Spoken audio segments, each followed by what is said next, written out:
U.S. cities hit by a surging crime rate, and the White House pointing fingers at Republicans for defunding police. Let's talk about who defunded the police.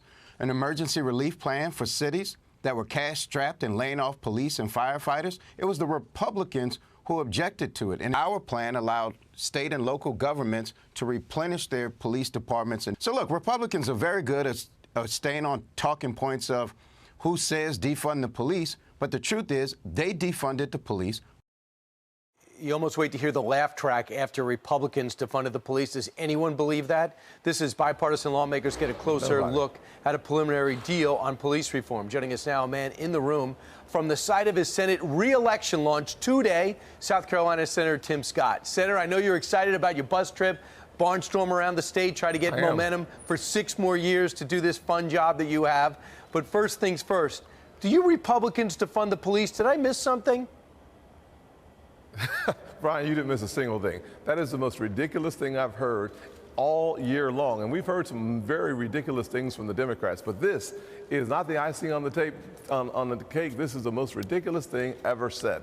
The facts are simple. Seattle, Portland, Los Angeles, Cleveland, and New York, Baltimore, all have defunded to police. What we've seen is a 40% increase in violent crime in major cities because the Democrats have been defunding the police for the last year plus. What we have done on the other side, of course, is to refund the police. Even the police reform legislation that I'm currently working on provides more money for officers because the last thing you can do is ask someone to go into the most dangerous places in our country without the resources and without covering their liability. If you don't do those two things, you can't ask good people to go into bad places to make them even better. Senator, yesterday buried in all the huge news with Joe Biden stepping on his own message of bipartisanship by saying, I'm going to jam $4 trillion down your throat and then walking it back on Saturday.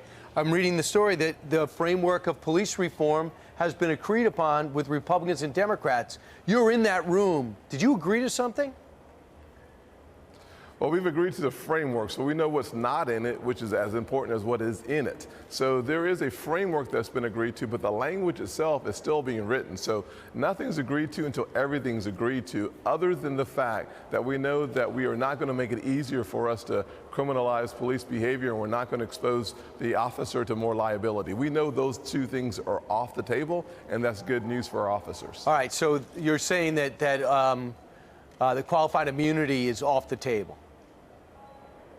For the individual officer, it's not on the table. Right. You'll go after the state. And Brian, it's also good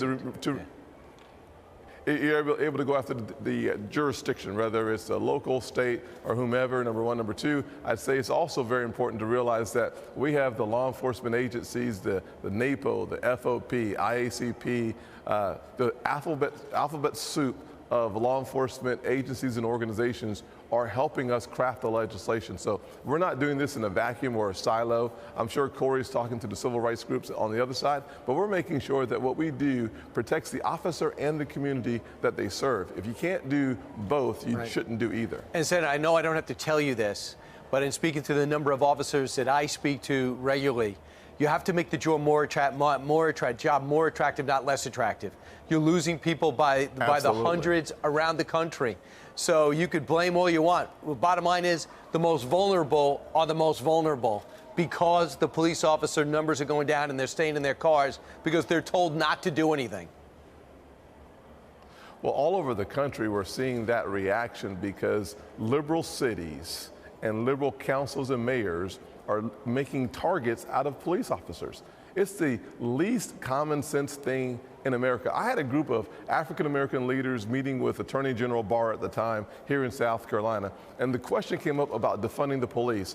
I asked for a show of hands who wants to defund the police. Not a single leader wants to defund the police, but the liberal elites in the Democrat Party want to make targets out of our law enforcement officers. It's our responsibility to stand in the gap, stand in the fire, because they do that every single day for us. We're going to do it for them. So, Senator, in this country, something I've never experienced in my life, more people are deciding not to work than to work. We can't get cargo off ships.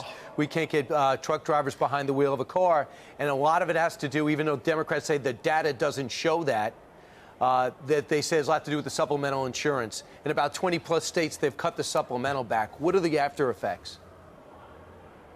Well, the after effects of 21-plus states that have already decided to eliminate the federal benefit, enhanced benefit on unemployment, will be people coming back to work. You cannot pay people $20 an hour to stay at home and ask them to come back to work for something near the same. That is just an undeniably difficult choice for people to make. When we in South Carolina eliminate the enhanced benefits at the end of this month, just a few days, people will be back at work. People cannot be given a choice between doing nothing and getting paid and doing something and making the same amount of money. That's just a bad decision. Senator, you want 6 more years at this job. He started in Congress.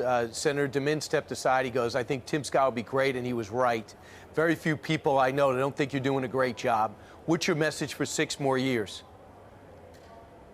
Well, it's a message of hope and opportunity. Promises made are the promises kept. We are going to focus our attention on expanding opportunity zones, expanding our economy for all people. And we are not going to have a blame game like the Democrats are having. We're going to talk about the unified America, the American family working together to make sure that we all prosper together. That is a simple message. It is one that we will focus on from an economic standpoint and from an education standpoint. School choice. Quality education is the closest thing to magic in America. That's what we're going to do, and we're going to get it done. And when will you decide if you're going to go 6 years or you're going to, after 2, run for president? Well, Brian, that's a good question. The presidency of my homeowner association isn't open until 2026. Right. So hopefully I'll be able to work through my term. Right. I wasn't talking about that. I was talking about the White House place. Brian, well, Brian, I misunderstood you. Let me just say it this way. The only thing that matters is 2022. You have to win in 2022. We'll see what happens next. You guys can, of course, help me win in 2022 by going to votetimscott.com.